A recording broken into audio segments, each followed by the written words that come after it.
కొంతమంది పేషెంట్స్ పాదాలలో తిమ్మిళ్ళు లేకపోతే చేతులలో తిమ్మిళ్ళు పాదాలలో సూదులు పెట్టి పొడిచినట్టుగా ఉండడం లేకపోతే మొద్దుబారిపోయినట్టుగా ఉండడం వంటి లక్షణాలతో వస్తారు. దీన్ని గ్రాస్గా న్యూరోపతి అంటారు. న్యూరోపతికి ప్రధానమైన కారణం షుగర్ కంట్రోల్లో లేకపోవడం వల్ల. చాలామంది పేషెంట్స్ మాకు షుగర్ రిపోర్ట్ తీసుకొచ్చి, సార్ నా షుగర్ రిపోర్ట్ కంట్రోల్లో ఉంది, నాకు బాగుండాలి కదా ఇప్పుడు అని అడుగుతారు. కానీ గుర్తుపెట్టుకోవాల్సిన విషయం ఏంటంటే షుగర్ మొదలైనప్పటి నుంచి కంట్రోల్లో ఉండాలి. అంటే ముందు జరగాల్సిన డ్యామేజ్ అయిపోయిన తర్వాత ఇప్పుడు మంచిగా కావాలి అంటే కాదు.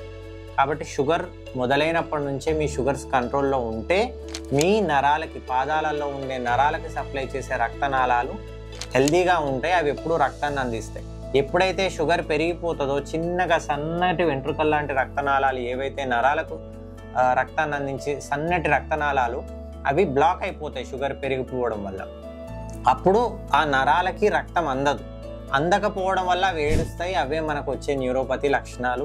అవే మనకి సూదులు పెట్టి పొడిచినట్టుగా ఉండడం, మంటలు రావడం, మొద్దుబారిపోయినట్టుగా ఉండడం జరుగుతుంది.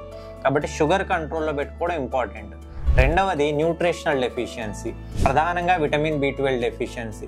మన భారతదేశంలో చాలా మందికి విటమిన్ B12 డెఫిషియన్సీ ఉంటుంది. ఇంతకుముందు ఏమనుకునే వాళ్ళం అంటే ఓన్లీ వెజిటేరియన్స్లో అని, కానీ ఇప్పుడు నాన్ వెజిటేరియన్స్లో కూడా మనం విటమిన్ B12 డెఫిషియన్సీ చాలా కామన్గా చూస్తున్నాం.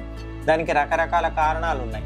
అంటే మనం ఆహారం తీసుకున్నప్పటికీ మన పేగుల్లో ఉండే విటమిన్ B12ని గ్రహించే కణాలు సరిగ్గా పనిచేయకపోవడము, కొన్ని రకాల ఆటో ఇమ్యూన్ కారణాల వల్ల కూడా విటమిన్ B12 లోపం జరిగి నరాలలో ఉండేటువంటి రక్తనాళాల్లో సరైన రక్త ప్రవాహం జరగక నరాలు దెబ్బతింటాయి.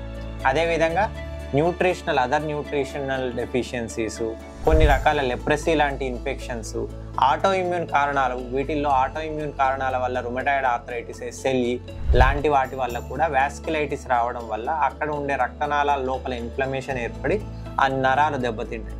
అంతేకాకుండా కొన్ని రకాల క్యాన్సర్కి వాడే మందులు, కొన్ని రకాల యాంటీబయాటిక్స్ వల్ల కూడా న్యూరోపతి వస్తుంది.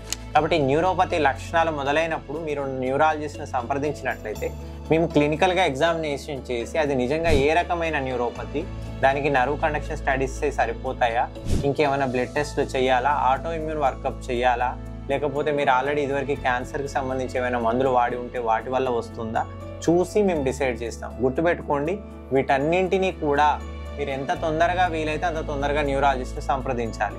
లేట్ చేసి ఒక స్టేజ్ దాటిపోయిన తర్వాత మమ్మల్ని కలిస్తే మేమేం చేయడానికి ఉండదు. ఎందుకంటే అప్పటికే డ్యామేజ్ ఎక్కువైపోతే మేమేం చేయడానికి ఉండదు. Thank you.